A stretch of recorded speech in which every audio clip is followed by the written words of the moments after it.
Ustadz mengamati beberapa warga yang membawa kentongan dan sebagian lain membawa obor. Ingat ya bapak-bapak, panggil nama Eni dengan suara lantang sambil membunyikan kentongan.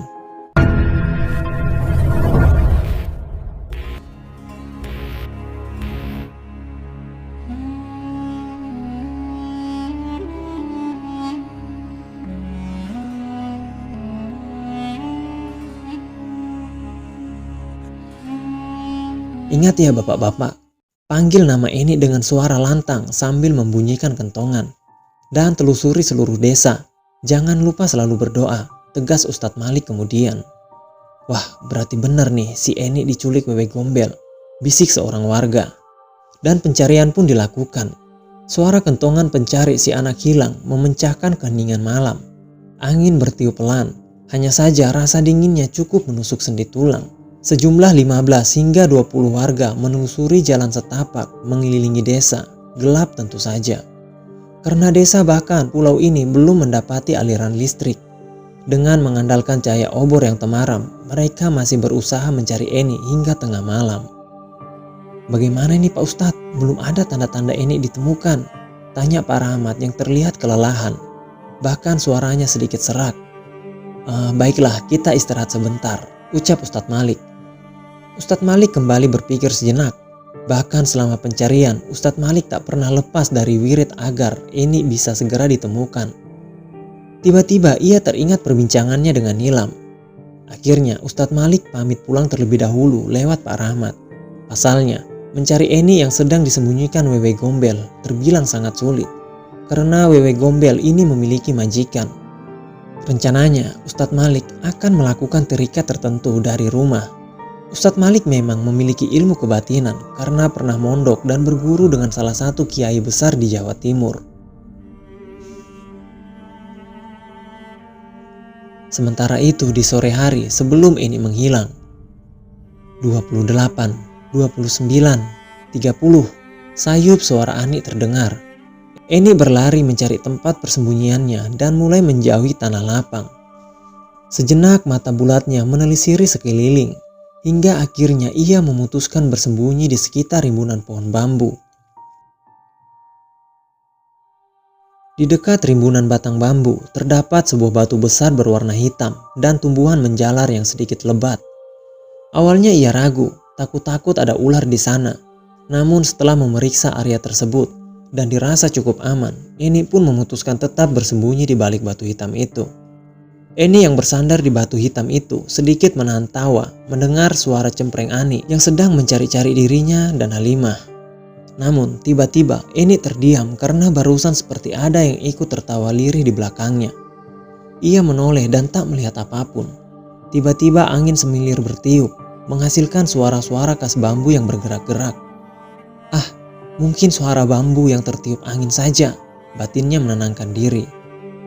Namun suara itu kembali terdengar bersamaan dengan suara bunyi batang bambu yang saling bergesekan. Bukan gesekan batang bambu yang membuatnya waspada, tapi suara tawa lirih wanita itu permasalahannya. Tak bisa dipungkiri suara itu membuat bulu tengkuk Eni berdiri. Hingga akhirnya ia memutuskan untuk segera beranjak dan berlari menjauh dari tempat itu.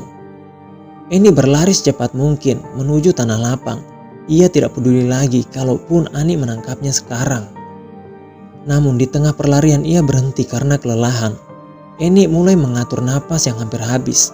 Tangannya memegang dada dengan jantung berdetak cepat, seolah ingin melompat dari tempatnya. Eni memang sudah sampai di tanah lapang. Hanya saja tempat itu sepi dan tiada siapapun di sana. Kepalanya berputar, menoleh sekeliling berusaha mencari keberadaan teman-temannya. Ani! Halimah, panggilnya kemudian, namun tak ada sahutan. Ani, Halimah, kalian di mana? Matanya mendongak ke langit-langit yang sudah berwarna orange keabu-abuan. Ah, sial, ternyata aku ditinggal pulang, gerutunya kesal. Namun tak jauh dari tempatnya berdiri, Eni menangkap sosok familiar sedang berjalan ke arahnya.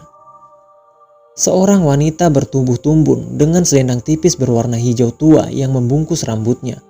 Melambaikan tangan seolah menegaskan Eni untuk segera datang menghampirinya. Emak, umamnya lirih. Eni segera berlari menghampiri Mak Farida.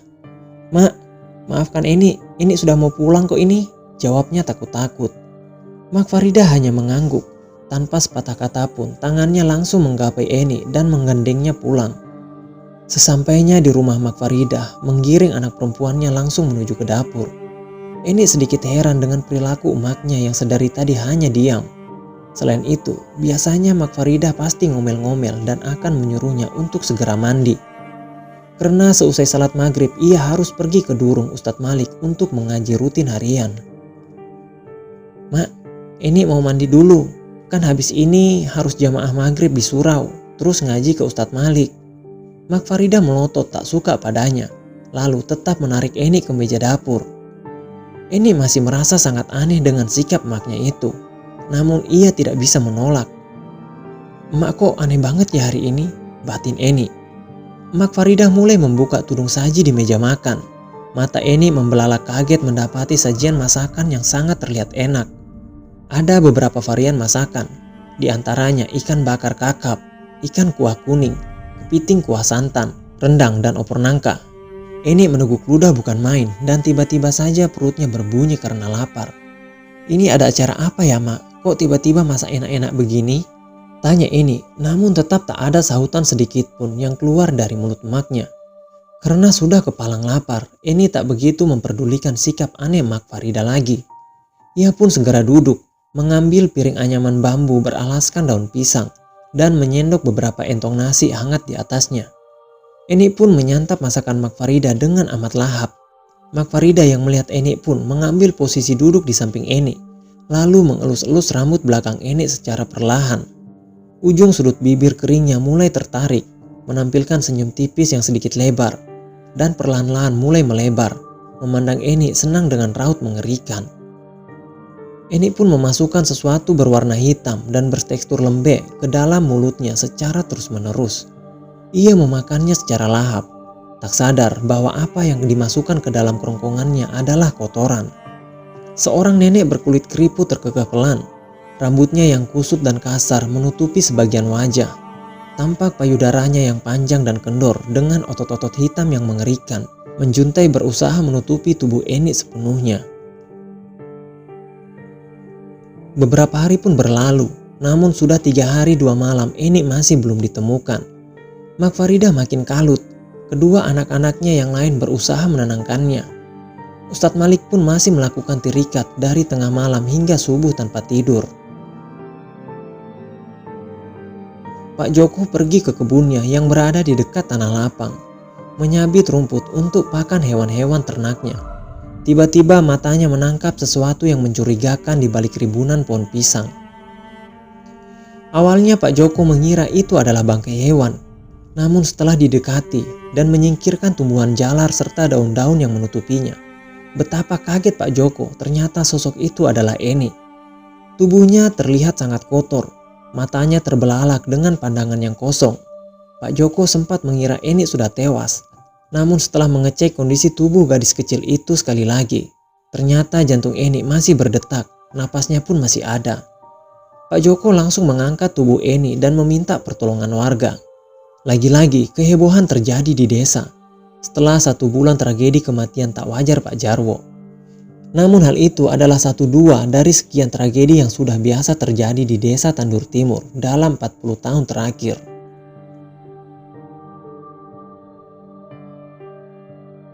Setelah 2 minggu kejadian Eni yang menghebohkan, tiba-tiba tersiar kabar bahwa Wewe Gombel yang menculik Eni adalah milik Mbak Darso. Entah bagaimana berita itu tersebar di kalangan warga.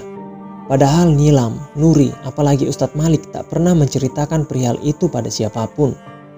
Kemungkinan besar ada warga yang tak sengaja mendengar pembicaraan Ustadz Malik dan Damar, yang adalah kerabat jauh Nuri, saat usaha pencarian Eni yang saat itu hilang. Ustadz Malik memang sempat membahas bagaimana cara menemukan Wewe Gombel melalui alam gaib dengan Damar. 1 malam sebelum Eni ditemukan, Ustadz Malik berhasil menemukan persembunyian Wewe Gombel tersebut. Ia sempat melakukan peperangan gaib, hingga akhirnya berhasil mengalahkan si Wewe dan merantainya. Lalu Ustadz Malik pun menginterogasinya, di mana Eni disembunyikan, apakah si Wewe menculik Eni karena kehendaknya sendiri atau suruhan dari sang majikan. Awalnya makhluk tersebut tak mau mengaku dan hendak melakukan tipu daya kepadanya. Namun Ustadz Malik paham betul cara kerja jin kafir yang penuh kebohongan. "Ayo ngaku sekarang, di mana Enik kamu sembunyikan?" tanya Ustadz Malik. Makhluk itu hanya mengerang lalu menyeringai. "Kalau mau anak itu kembali, berikan aku sajen, aku lapar," pinta Wewe Gombel.